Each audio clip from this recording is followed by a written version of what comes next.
Hi అండి, అందరికీ welcome to మన ఛానల్. గాంధీజీ ప్రతిపాదించిన బేసిక్ విద్యా విధానం, ఆయన యొక్క విద్యా తత్వం, వాటి గురించి మనం ఈరోజు తెలుసుకుందామండి. ఫస్ట్ బేసిక్ విద్యా విధానం ముందు అసలు మన భారతదేశంలో బ్రిటిష్ వాళ్ళది తర్వాత లార్డ్ కర్జన్ వచ్చినప్పుడు జాతీయ విద్యా ఉద్యమం జరిగింది. దాని గురించి మనం మాట్లాడుకుందాం. ఫస్ట్ జాతి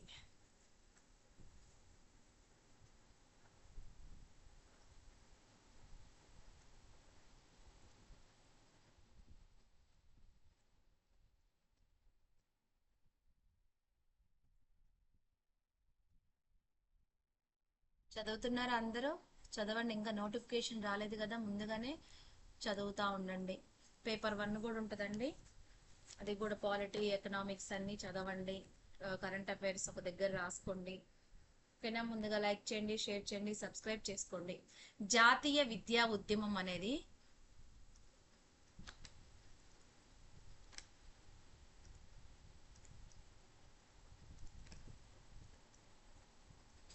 ఉద్యమం 1905 అప్పుడు ఎవరండి మనకి గవర్నరు?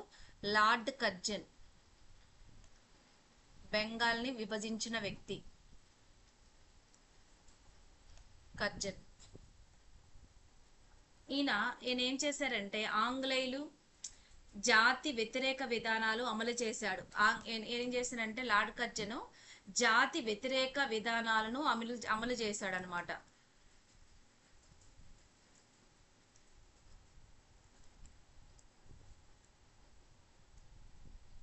విధానాలను అమలు చేశాడు. అలాగే మెకాలే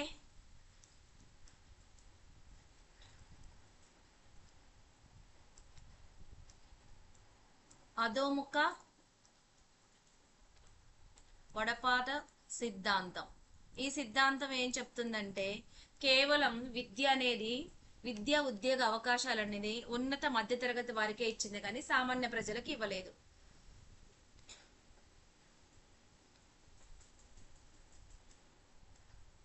ఉన్నత మధ్యతరగతి వీరికి మాత్రం ఏమిచ్చింది? విద్య ఉద్యోగ అవకాశాలు. సామాన్యులకు లేవు.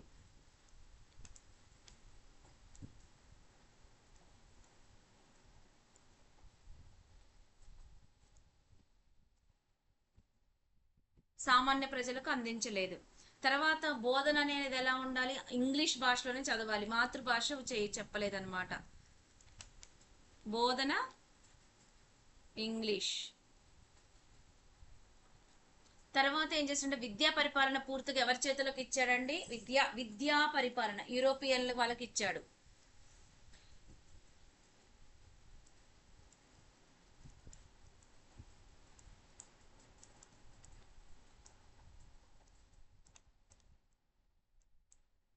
యూరోపియన్ చేతిలోకి వెళ్ళిపోయింది. ఇంకా దీనివల్ల ఏమైందంటే ఉద్యమం అనేది 3 దశలుగా జరిగింది. ఈ ఉద్యమం అనేది 3 దశలు. ఫస్ట్ ఏమో 1905 నుంచి 1910 వరకు. ఈ టైంలోనే వందే మాతర ఉద్యమం, స్వదేశీ ఉద్యమం జరిగింది. అప్పుడే 1906లో ఏం జరిగిందంటే జాతీయ శిక్షా మండలి.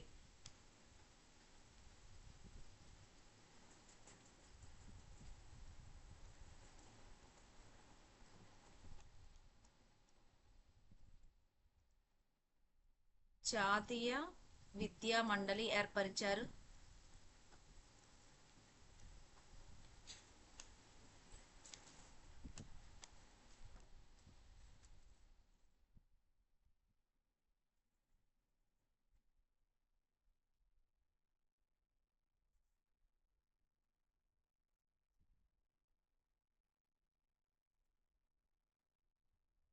అలాగే ఇది ఎలా స్టార్ట్ అయిందంటే స్వదేశీ ఉద్యమంతో బెంగాల్ మొదలైంది.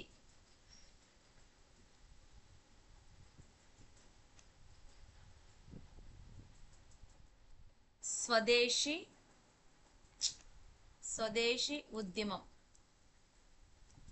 ఉద్యమంతో బెంగాల్లో మొదలైంది. ఎక్కడ? 1905లో కదా బెంగాల్లోనే స్టార్ట్ అయింది. ఇది ఎలా మొదలైందంటే ఈ విద్య మాకొద్దు అనే ఆవేశ భావనతో ప్రారంభమైంది.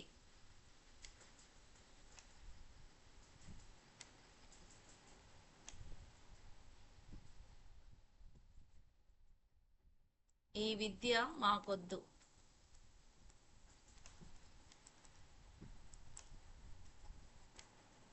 ఆవేశ భావంతో ప్రారంభమైంది. భారతీయులు తమ విద్యా సంస్థలను ఇక్కడి నుంచే స్టార్ట్ చేశారు. మొదటి దశ నుంచే విద్యా సంస్థలు ప్రారంభమయ్యాయి.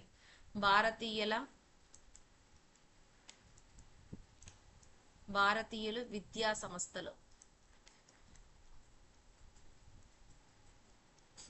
సంస్థలు ఏమైనా ప్రారంభమైనాయి. అలాగే రెండవది ఏమంటే సెకండ్ది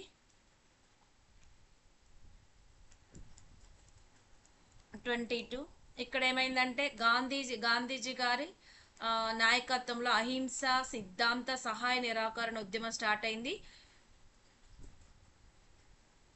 అలాగే 1920లో ఏం జరిగిందంటే భారత జాతీయ కాంగ్రెస్ చూపించిన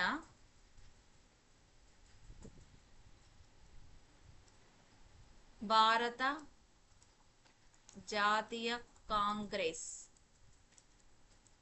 వీళ్ళు చూపించారనమాట జాతీయ విద్యా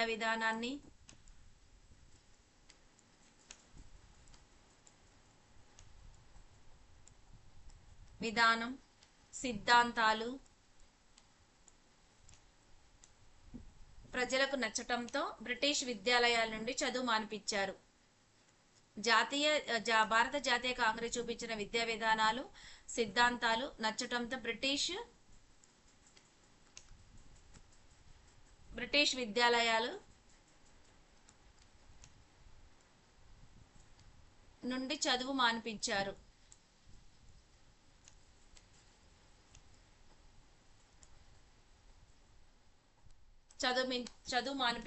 తర్వాత మూడో దశ 1938 నుంచి ఇక్కడ ఏం జరిగిందంటే శాసనోల్లంఘన ఉద్యమం స్టార్ట్ అయింది. ఇది మెయిన్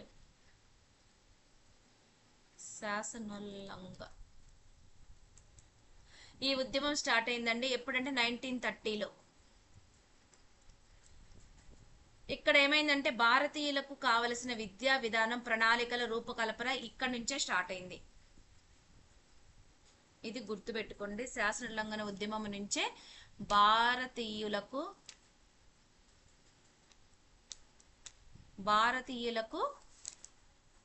కావలసిన విద్యా విధానం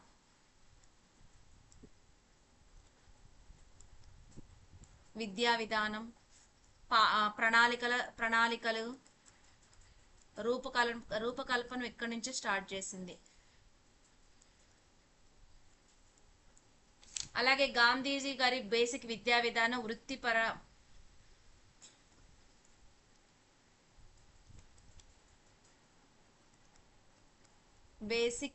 విధానం ఆయన దేనికి ఎక్కువ ఇచ్చారండి? వృత్తిపరమైన విద్య శిక్షణ. ఈ రెండు అనేవి ఇక్కడి నుంచి ప్రాచుర్యం పొందినాయి అన్నమాట.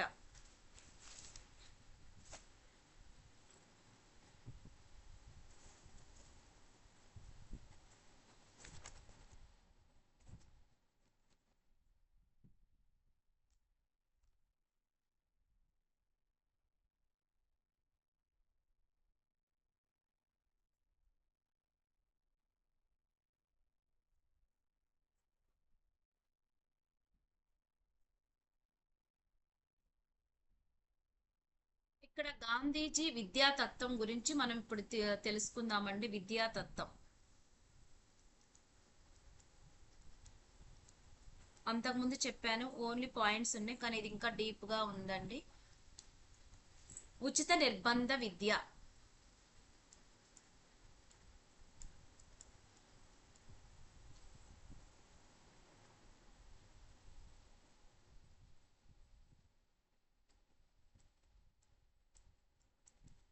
ఏడు నుంచి 19 సంవత్సరాల బాలబాలికలందరికీ ఉచిత నిర్బంధ విద్య అందించాలి. ఎక్కువ వృత్తి కేంద్రిత లియో టాల్స్టాయ్ ఆయన నుంచి ఇన్స్పైర్ అయ్యి తీసుకున్నదనమాట. విద్య అనేది వృత్తి కేంద్రకంగా ఉండాలి. చేతి వృత్తి ద్వారానే మనసు హృదయం అత్యుత్తమంగా వికసిస్తుంది. విద్యార్థికి విద్య ఉపయోగకరమైన ఉత్పాదిక వృత్తి ద్వారా మొదలు కావాలి. విద్యనే ఇక్కడ ఏం చెప్పారంటే విద్య ఎలా ఉండాలంట, వృత్తి కేంద్రకంగా ఉండాలి.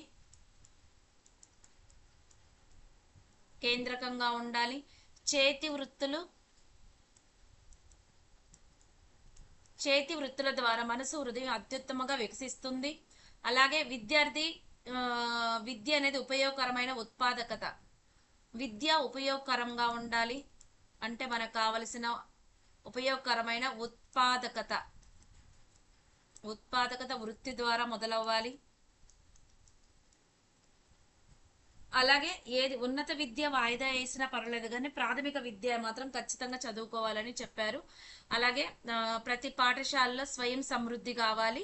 విద్యార్థులు తయారు చేసిన ఉత్పత్తుల ద్వారానే అమ్మకం ద్వారానే పాఠశాల నిర్వహణ జరగాలి. నెక్స్ట్, బోధన మాధ్యమంగా ఏముండాలి? బోధన మాధ్యమంగా మాతృభాషలో జరగాలి. మాతృభాష అని చెప్పారు. అహింస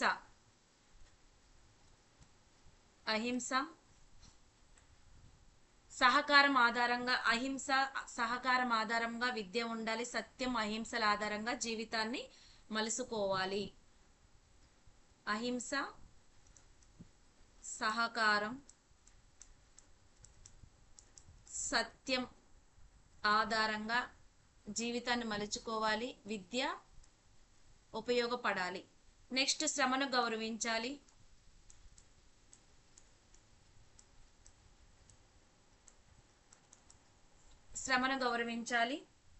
అంటే ఉత్పాదక కార్యక్రమంలో పాల్గొనడం ద్వారా విద్య నేర్చుకోవాలి.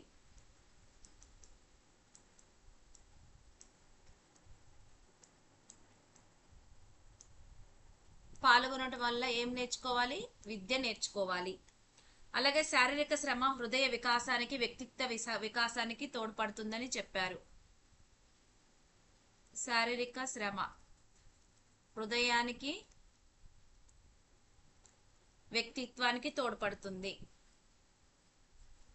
నెక్స్ట్, సిద్ధాంతానికంటే ఆచరణకు ప్రాముఖ్యత ఇచ్చారు.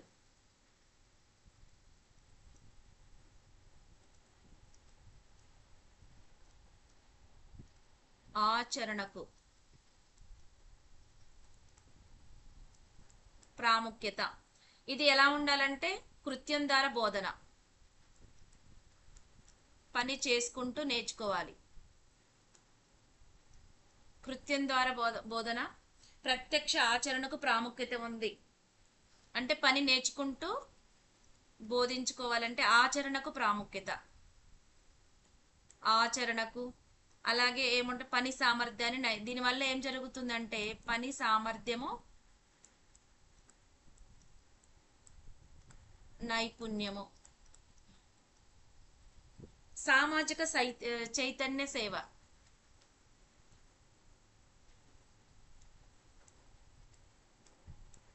సామాజిక చైతన్యం సేవ.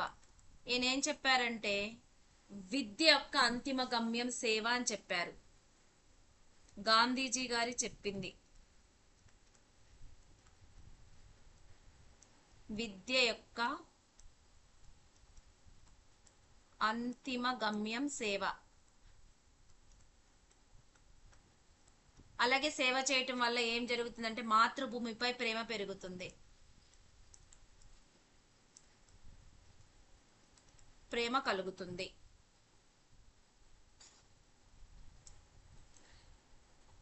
గాంధీజీ గారు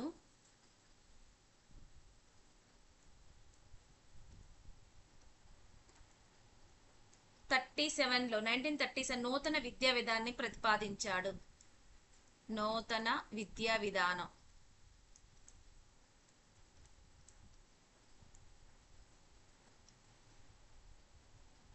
ఈ విద్యా విధానం గురించి ఎక్కడ ప్రచురించారంటే హరిజన పత్రికలో.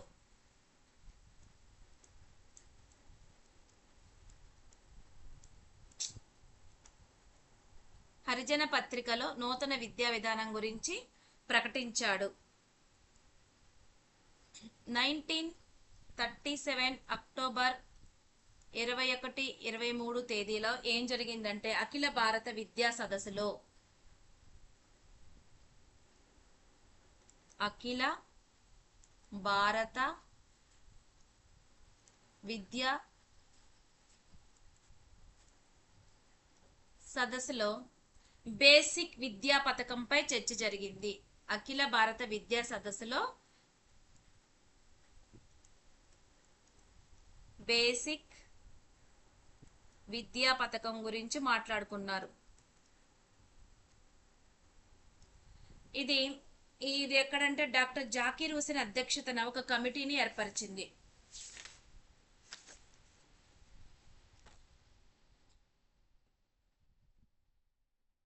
డాక్టర్ జాకీర్ హుస్సేన్ అధ్యక్షతన కమిటీ నియమించింది. ఈ కమిటీ ఈ జాకీర్ అధ్యక్షతన ఒక జాకీర్ హుస్సేన్ కమిటీ నియమించింది కదా. డిసెంబర్ 2న 1937 నివేదికను సమర్పించింది. తన నివేదికను సమర్పించింది. ఇదే వార్ధా పథకం లేదా జాతీయ బేసిక్ విద్య అనే పేరుతో వ్యవహరించబడుతుంది. దీనికి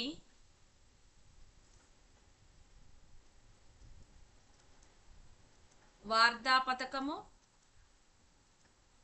లేదా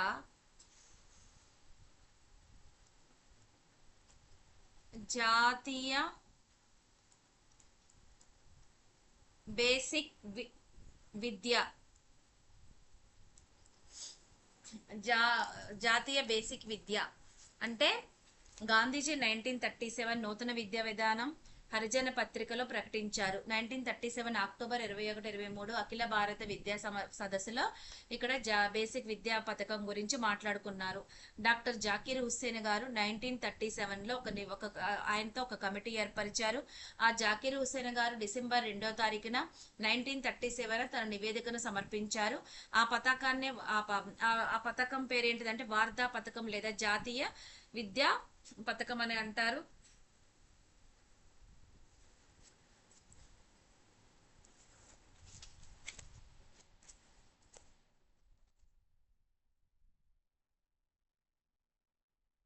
వార్ధాలో జరిగిందనమాట. వార్ధాలో జరిగింది. అలాగే దీన్ని కొన్ని ప్రాంతాల్లో మొత్తం ఈ 1937లో ఈ విద్యా విధానానికి 7 రాష్ట్రాలలో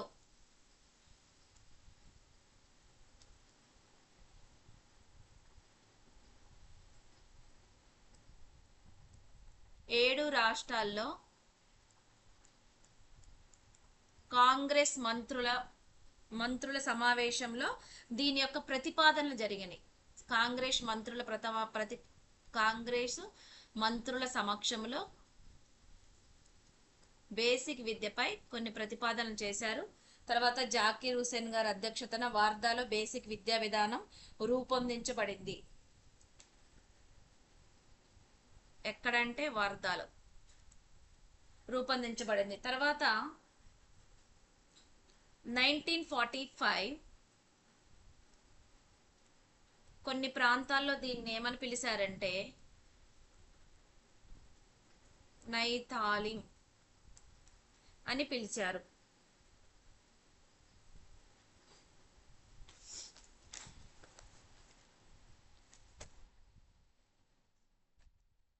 ఇప్పుడు ఈ బేసిక్ విద్యా విధానంలో ఏమేమి ఉన్నాయో చూద్దాం.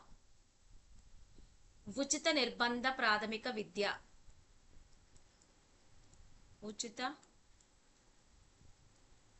నిర్బంధ ప్రాథమిక విద్య అది 7 నుంచి 14 సంవత్సరాల ఉన్న బాలబాలికలందరికీ ఉచిత విద్య అందించాలి. అలాగే ఇక్కడ ఉన్నత విద్యను కొంతకాలం వాయిదా వేసినా పర్వాలేదు కానీ ప్రాథమిక విద్యను తక్షణం అందించాలి.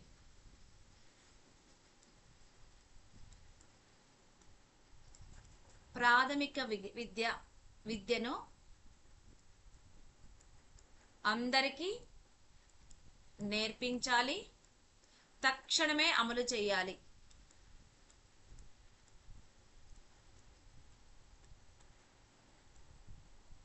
అందించాలి, అమలు చేయాలి. ప్రాథమిక ఉన్నత పాఠశాల విద్యను నేర్పించాలి.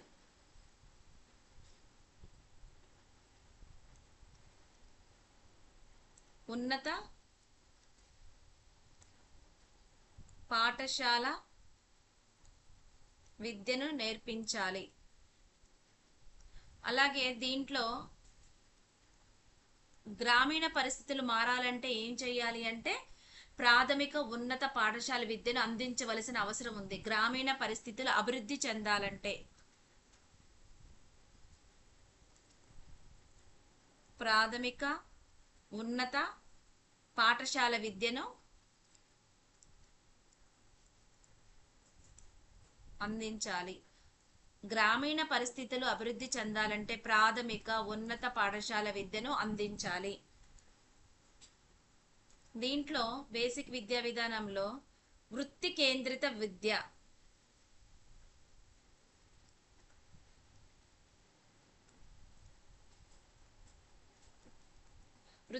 ఏదైనా ఒక వృత్తి లేదా ఉత్పాదక ప్రక్రియ ద్వారా విద్య నేర్పించాలి. ఇది ఎలా ఉండాలంటే శాస్త్రీయంగా నేర్చుకోవాలి. వృత్తిని క్రమబద్ధంగా శాస్త్రీయంగా నేర్చుకోవాలి. వృత్తిని క్రమబద్ధంగా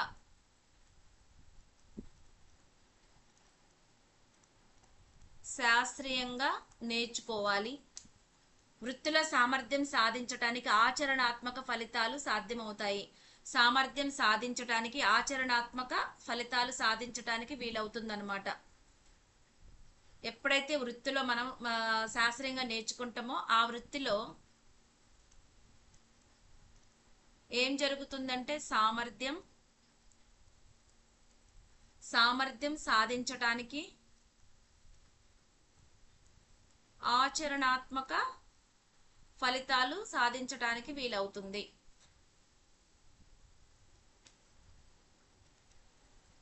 స్వయం పోషకత్వం,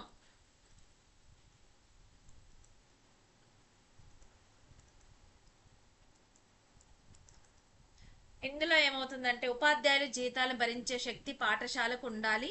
మిగతా ఖర్చులంటే సామాగ్రి, పుస్తకాలు, పరికరాలు, పాఠశాల భవనం మొదలైన ప్రభుత్వం భరించవచ్చు.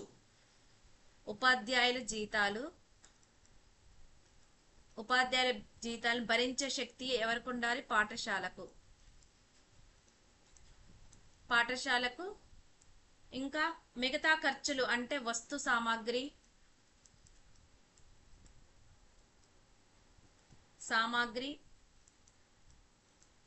పరికరాలు, పాఠశాల భవనం మొదలైన ఖర్చులు ఎవరు భరించాలంటే ప్రభుత్వం భరించాలి.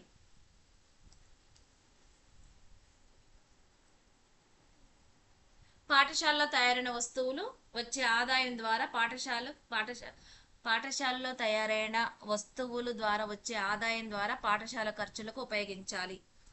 నెక్స్ట్, బోధనా మాధ్యమం ఎలా ఉండాలంటే మాతృభాషలో. నెక్స్ట్, అహింసా పద్ధతి.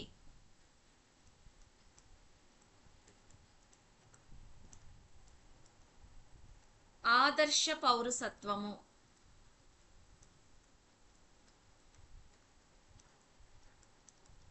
ఇది ఏంటంటే వ్యక్తిగత విలువల గౌరవం, సామర్థ్యం. ఈ విధానంలో ఈ ఆదర్శ పౌరసత్వం విధానంలో వ్యక్తిగత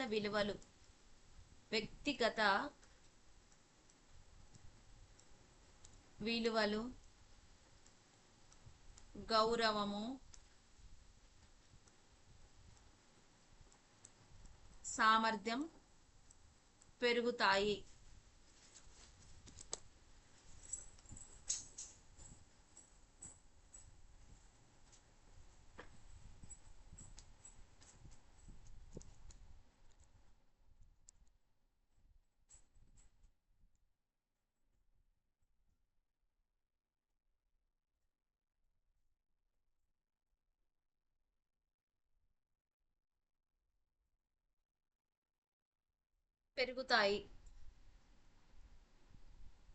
అలాగే ఆధ్యాత్మిక అభివృద్ధిలో సహకారిగా ఉంటుంది. సముదాయంలో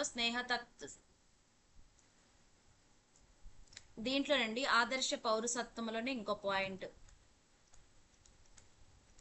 ఆధ్యాత్మిక ఆధ్యాత్మిక అభివృద్ధిలో సహకారిగా ఉంటుంది. అభివృద్ధిలో సహకారిగాను, సముదాయంలో స్నేహపర స్నేహపరత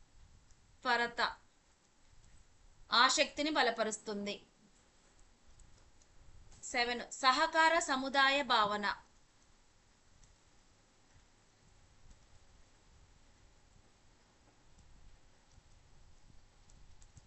భావన కలిపి కలిసి కార్యక్రమాలు చేయటం ద్వారా సాంఘిక పౌర శిక్షణ లభిస్తుంది. సహకార సముదాయం ఏంటిదంటే కలిసి పని చేయటం ద్వారా ఏం లభిస్తుంది? సాంఘిక పౌర శిక్షణ లభిస్తుందంట. ఇవన్నీ ఈ విధానంలో ఉన్నాయండి. నెక్స్ట్, స్వాతంత్రం తర్వాత ఏమైందంటే ఈ బేసిక్ విద్యా విధానం అనుకున్న మేర విజయం సాధించలేదు. కానీ బేసిక్ విద్యా విధానంలోనే అనేక అంశాలను విద్యా విధానం నేర్చడానికి ప్రయత్నం జరిగింది. వివిధ విద్యా కమిషన్లో బేసిక్ విద్యలో ముఖ్యాంశాలను విద్యలో భాగం చేయాలని ప్రతిపాదించాయి. అందులో విద్యా కమిషన్ విద్యా కమిషన్లు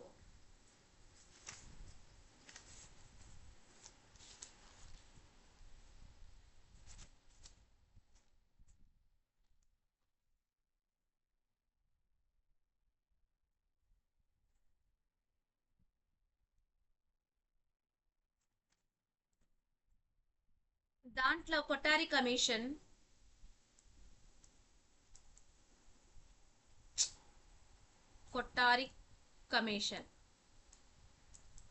అంటే స్వాతంత్రం తర్వాత బేసిక్ విద్యా విధానం అనేది అంతగా అభివృద్ధి చెందకపోయినా కొఠారి కమిషన్ ఏం చెప్పిందంటే అన్ని స్థాయిల విద్యలోనూ పని అనుభవం ఒక అంశంగా ఉండాలని చెప్పింది.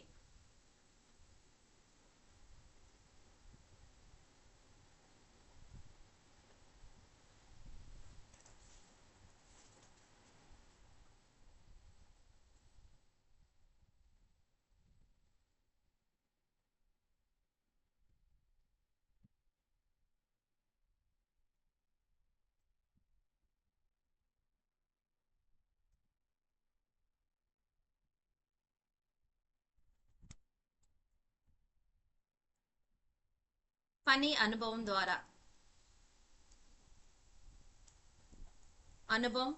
అలాగే ఈశ్వరీబాయి పటేల్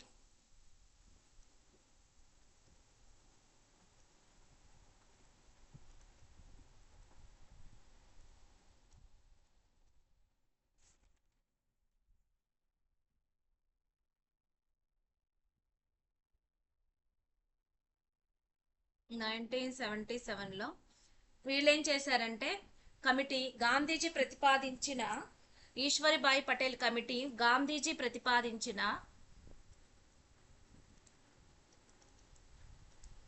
నై తాలిం ఈ విద్యను ఏం చేసిందంటే దీనికి ఒక కొత్త రూపం సాధించింది. అదేంటిదంటే సాంఘిక ఉపయోగ ఉత్పాదక పని అని. దీనికి సాంఘిక ఉపయోగ ఉత్పాదక పని, అదే ఇంగ్లీష్లో socially useful protecting work, SUPW ఇదన్నమాట. ఈ దీంట్లో ఏం చెప్పారంటే 1 నుంచి 12 తరగతి పిల్లలకు పాఠ్య ప్రణాళికను రూపొందించింది అనమాట. పాఠ్య ప్రణాళిక రూపొందించింది. తర్వాత జాతీయ విద్యా విధానం కూడా ఏం చెప్పిందంటే జాతీయ విద్యా విధానం 1986 యాక్చువల్గా ఏం చెప్పిందంటే 1 నుంచి 12 తరగతి వరకు పిల్లలకి ఇక్కడ ప్రాథమిక స్థాయిలో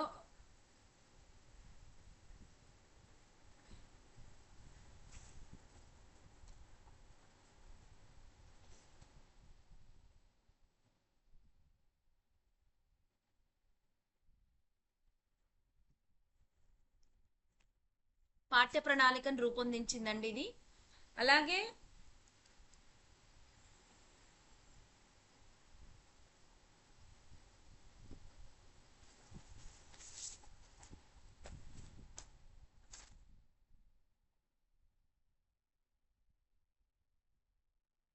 అంటే విద్యా సంవత్సరం స్థానిక అవసరాలకు అనుగుణంగా ఉండాలి, వీళ్ళది కాన్సెప్ట్ అన్నమాట.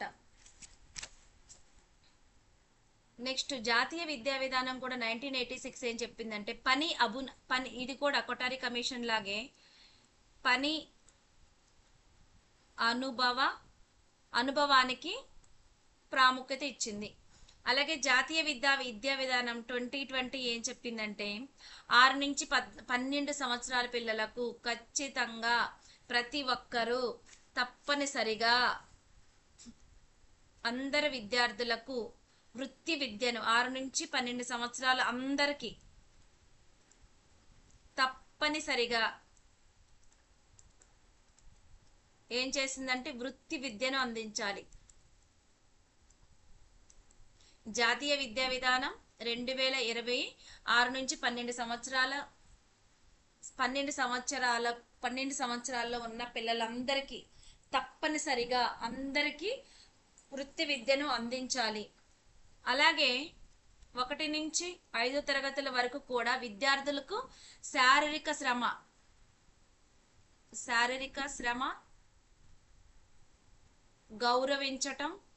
శారీరక శ్రమను గౌరవించటం నేర్పించాలి. ఇవి చేసిందనమాట. అలాగే ప్రముఖ విద్యావేత్త అయిన వాడ్రేవు చిన వీరభద్రుడు,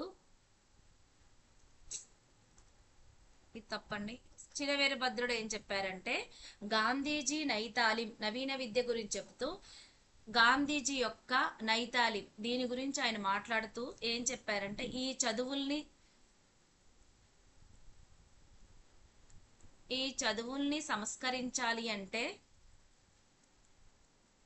సంస్కరించాలంటే గాంధీజీ ప్రతిపాదించిన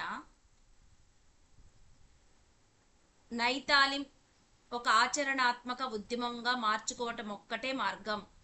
నైతాలింని ఒక ఆచరణాత్మక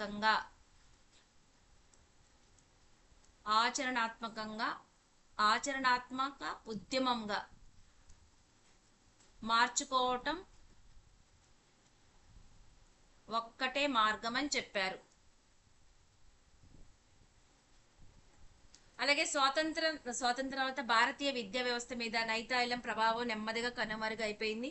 తర్వాత ఇంకా మన రాజ్యాంగంలో ఆదేశ సూత్రాలు పొందుపరిచిన ఒకటేంటిదంటే బాలబాలికలందరికీ 14 ఏళ్ల దాకా ఉచిత నిర్బంధ ప్రాథమిక విద్యను అందించాలని గాంధీజీ ప్రతిపాదించిన, అంటే మనకి 6 నుంచి 14 సంవత్సరాల పిల్లలందరికీ ఉచిత నిర్బంధ విద్యను దీనికి తీసుకురావడానికి కారణం ఏంటిది అంటే గాంధీజీ ప్రతిపాదించిన నిర్బంధ ఉచిత విద్య అనేది ప్రామాణికంగా ఉంది. అదే అసలు పునాది.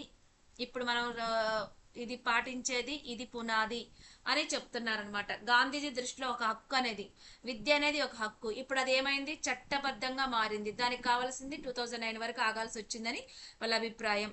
అలాగే ఆయన 1938లో గాంధీజీ గారు ఏం చెప్పారంటే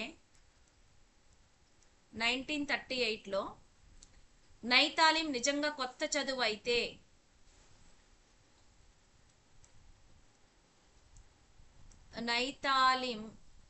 నైతాలిమే నిజంగా కొత్త చదివే అయితే దానివల్ల రావాల్సిన ఫలితాలు ఇవి ఏంటి అంటే అది నిజంగా అయితే దానివల్ల రావాల్సిన ఫలితాలు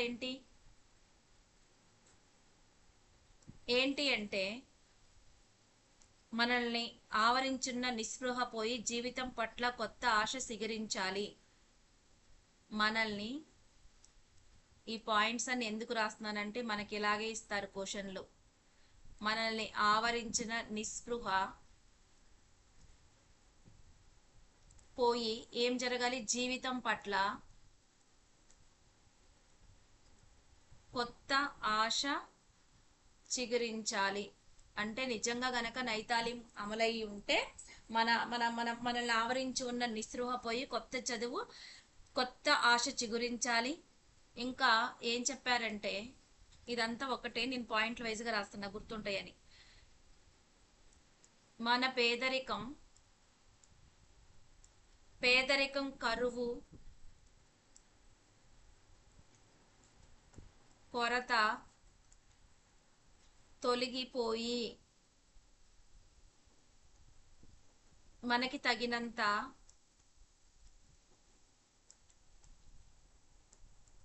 తగినంత జీవనోపాధి దొరకాలి.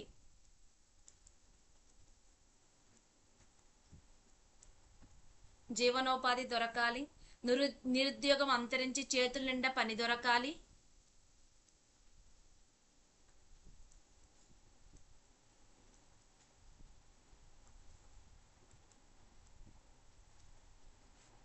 చేతుల నిండా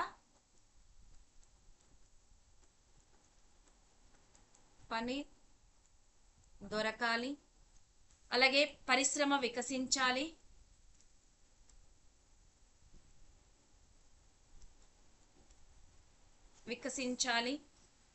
మనుషుల మధ్య ద్వేషం నశించి మైత్రి పెరగాలి. మనుషుల మధ్య ద్వేషం వికసించాలి. ద్వేషం నశించాలి. అలాగే మైత్రి పెరగాలి. పిల్లలకు చదువుతో పాటు ఏదో ఒక వృత్తి నైపుణ్యాన్ని మనం కూడా అందచేసి, ఈ పాటికి నిజంగా చెప్పాలంటే ఇది కరెక్ట్, ఈ మాటలో ఇది మాత్రం మంచిగా అనిపిస్తుంది. పిల్లలకి చదువుతో పాటు ఖచ్చితంగా ఏదో ఒక వృత్తిని నైపుణ్యంగా మనం అందించి ఉంటే భారతీయ ఆర్థిక వ్యవస్థ కేవలం వినియోగదారుల వ్యవస్థ కాకుండా ఉత్పాదక స్థూల వ్యవస్థగా రూపొంది ఉండేది. ఆయన చెప్పిన అద్భుతమైన ఏంటి అంటే, పిల్లలకి చదువుతో పాటు వృత్తి, పని, నైపుణ్యాన్ని కూడా మనం అందించి ఉంటే ఈ పాటికి మన భారతదేశం ఎలా ఉంటుందంట, భారతీయ ఆర్థిక వ్యవస్థ కేవలం వినియోగదారుల వ్యవస్థ కాకుండా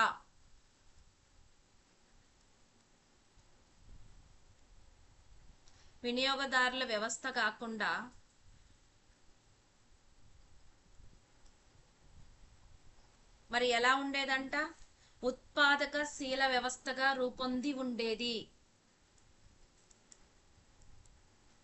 ఉత్పాదకశీల వ్యవస్థగా రూపొందుండేది. అంటే ఆయన ఏం చెప్పిందంటే, మన చదువుతో పాటు కూడా మనకి ఏదన్నా చేతి వృత్తులు నేర్చుకొని ఉంటే మన భారతీయ ఆర్థిక వ్యవస్థ అనేది వినియోగదారుల వ్యవస్థగా కాకుండా ఉత్పాదకశీల వ్యవస్థగా రూపొందుండేది. అంటే గాంధీజీ మాట్లాడిన మాటలు దాని అర్థం ఏంటిదంటే, పట్టణాల్లో గ్రామాల్లో మనకి మన చాలా మంది అందరూ సిటీలకి వెళ్ళే బతుకుతున్నారు. అదే మనకి వృత్తిగా ఉన్నవనుకో అందరూ ఎవరి ప్లేస్లో వాళ్ళే ఉండి మంచిగా మన గ్రామాలు అన్నీ అభివృద్ధి చెందుతాయి. అంటే 20% మందికి మాత్రమే స్థిరమైన ఉద్యోగాలని, 80% మందికి అటు బడికి ఇటు పనికి లేకుండా మన విద్యా వ్యవస్థ ఉందని ఆయన మాటల్లో చెప్తున్నారనమాట. ఇంతవరకు అండి బేసిక్ విద్యా విధానం గురించి గాంధీజీ గారిది. తర్వాత శ్రీ విద్య కూడా ఉందండి. ఆయన ఏం చెప్పారంటే, గాంధీజీ శ్రీ విద్యను కోరుకుంటూ, నా ఆశలన్నీ స్త్రీల మీదనే ఉన్నాయి, కానీ కూపస్థ మండగ స్థితి నుండి బయట తేవలే. ఇదొకటి గాంధీజీ గారి శ్రీ విద్య గురించి కొంచెం చూద్దాం. నేనేం చెప్పారంటే, గాంధీజీ స్త్రీ జనోద్ధరణకు కోరుకున్నారు. ప్రజలందరికీ వారి అభిరుచి, జీవిత అవసరాలను అనుసరించి విద్య నేర్పాలి. చిన్న బాలికలకు పురుషుల కంటే స్త్రీలే ప్రభావవంతంగా విద్య నేర్పగలరు. వారిలో తల్లులు అవిహిత స్త్రీల కంటే ఎక్కువ ఉన్నారు. నా ఆశలన్నీ స్త్రీల మీదనే ఉన్నాయి. నా ఆశలన్నీ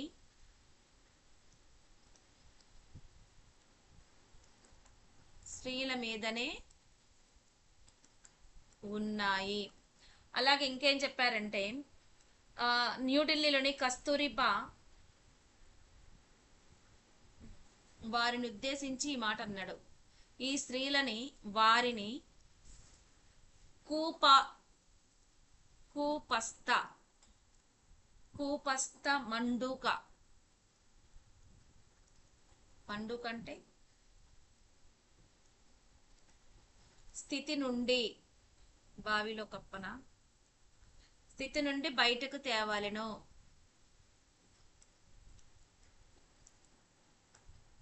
ఇది స్త్రీల గురించి ఇలా మాట్లాడారు. అలాగే న్యూఢిల్లీలో జరిగిన కస్తూరిబా బాలికాశ్రమంలో, న్యూఢిల్లీలో జరిగిన కస్తూర్బా బాలికాశ్రమంలో ఏం జరిగిందంటే బాలికలతో ఇలా అన్నారు.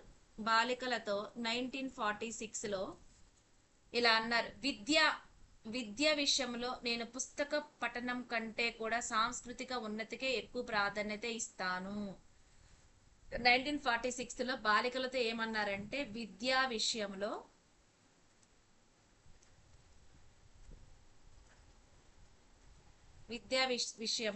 నేను పుస్తక పఠనం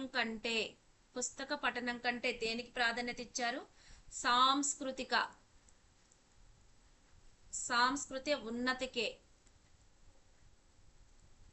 ఉన్నతికే ఎక్కువ ప్రాధాన్యత ఇచ్చాను. సంస్కృతి అనేది మన పునాది. సంస్కృతి అనేది పునాది. ఇది ఆయన చెప్పారు. ఈ ప్రాథమిక అంశాన్ని ఇక్కడ బాలికలు నేర్చుకోవాలి. ఈ సంస్కృతి మీ ప్రవర్తనలోను, నడవడిలోను, కూర్చునే విధానంలోను, నడిచే విధానంలోను, వేష భాషలో కనిపించాలి. మీ మాటల్లో మీ అంతర్గత సంస్కృతి ప్రతిబింబించాలి అని గాంధీజీ గారి చెప్పారనమాట.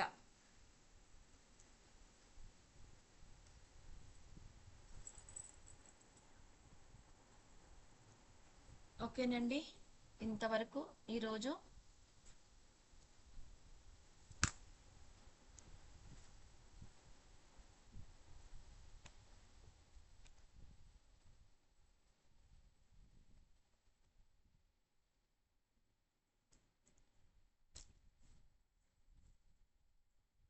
థ్యాంక్ యూ సో మచ్ అండి. ప్లీజ్ లైక్ చేయండి, షేర్ చేయండి, సబ్స్క్రైబ్ చేయండి అండి. ఇంకా ఏదైనా మిస్ అయిన పాయింట్స్ ఉంటే నెక్స్ట్ దాంట్లో చెప్తానండి. ఏది వదిలిపెట్టొద్దు, అన్ని నేను చెప్తాను, మీరు అన్ని చదవండి. ఈసారి జాబ్ మీదే. Thank you so much.